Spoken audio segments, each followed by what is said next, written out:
Technology skills are essential for many everyday tasks.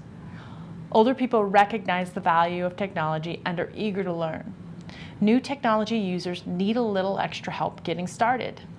This program pairs volunteer technology trainers with adult learners to provide individualized lessons. This program creates an opportunity for self-paced learning, allowing the adults to receive as much or as little help as they require to enhance their technology skills. In this lesson, we will learn about learning styles, increase our understanding of our personal learning styles, and learn how we can use learning styles to enhance our skills as volunteer technology trainers.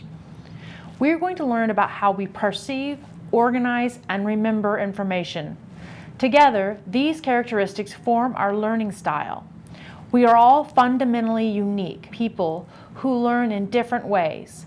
Understanding these differences will provide strategies for teaching adults new skills. When we find that one method of explaining a task is not working, understanding learning styles provides the foundation we need to modify our teaching to meet the needs of adult learners. One style of learning is not better than any other.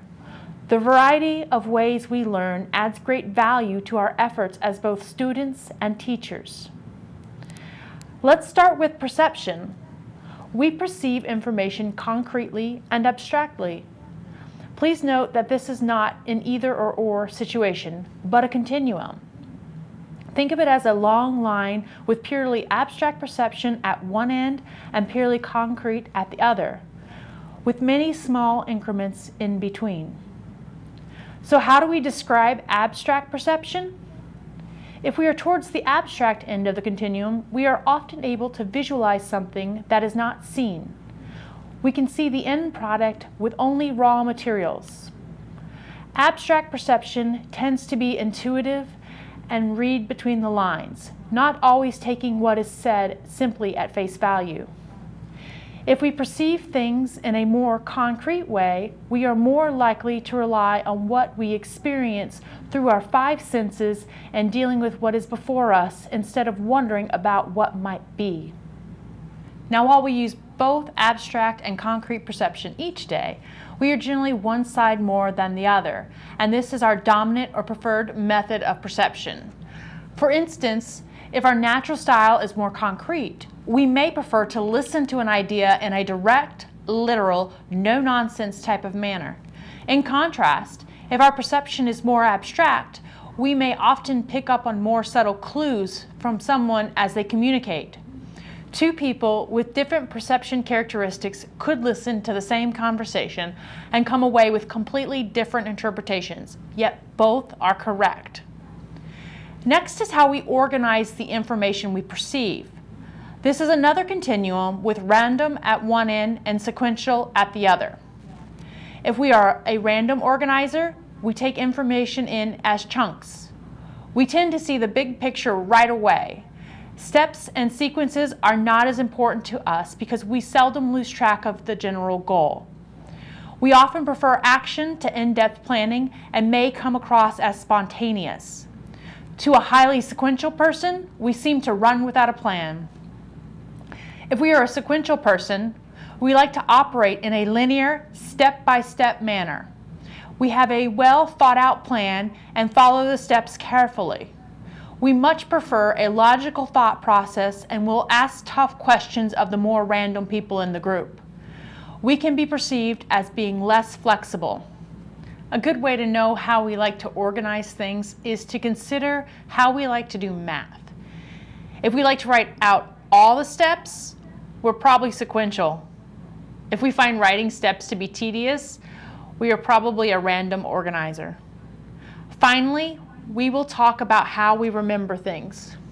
Take a look at this word, floxy-noxy-nihilipilification. The act of estimating something as worthless. The strategies we use to remember how to spell this word provide a good indication of how we remember things. We remember things in three general ways: hearing, doing, or seeing. If we have to hear it, practice it out loud, or create a song, we are likely auditory learners. If we require movement to learn, such as writing it out 10 times, or tapping our fingers on the table, we may be a kinesthetic learner. As visual learners, we have to see it. We might create pictures in our minds or see patterns in the letters. All the things we've been talking about are factors on a continuum.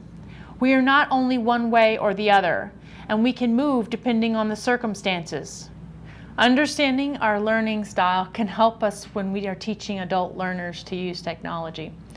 During the holiday season, an adult learner wanted to make a Christmas Carol book. As she was working with her volunteer technology trainer, random ideas about what she could do to create the book kept emerging. She was an abstract person who was able to see the possibilities with only a few parts. A concrete volunteer technology trainer might have struggled to figure out exactly what she wanted to do during her lesson time. Understanding learning styles helps us to teach new technology users. As we are working with adult learners, we can figure out how they learn by observing, listening, and experimenting. We start by observing their behaviors.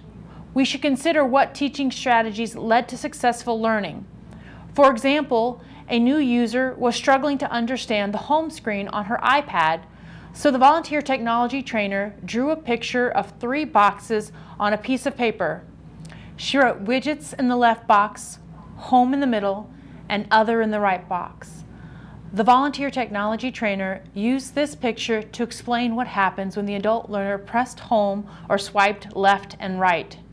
Because of the use of a visual aid, the adult was able to learn the concept of home and basic iPad navigation skills. How the adult communicates with us also provides some clues. For an example, an adult learner may want to know a lot of details about a particular task. This person is likely to be a concrete sequential learner. As a result, they are more likely to prefer learning in an organized, step-by-step way. In contrast, a concrete random person may only want to learn what is necessary to perform the task. If we find one way of teaching or explaining a concept to an adult learner is not leading to success, experiment with other strategies. For example, if we compare the concept of the internet to a map and it doesn't click, try comparing it to something else. Learning styles impact how we learn, so we want to provide some tips for working with each style. Concrete sequential people like to learn in more consistent and organized ways. They like to follow instructions. An abstract sequential learner likes specific goals. They will likely want to know the logic or reason for the way specific tasks are performed. They want time to think about and process new skills. An abstract random person will likely be able to read between the lines. They are less likely to want step-by-step instructions. They appreciate feedback on how they are doing. Even if you show them an easier way of performing a task, an abstract random person may still prefer to do it their own way. Concrete random learners want to know what, as opposed to how they are doing. They are more likely to experiment and try new things. They may want you to show them a task and then let them try it independently with minimal feedback. Now that we understand learning styles and why they enhance our ability to teach adults technology, we are ready to move to the next module where we will learn strategies to teach adults technology.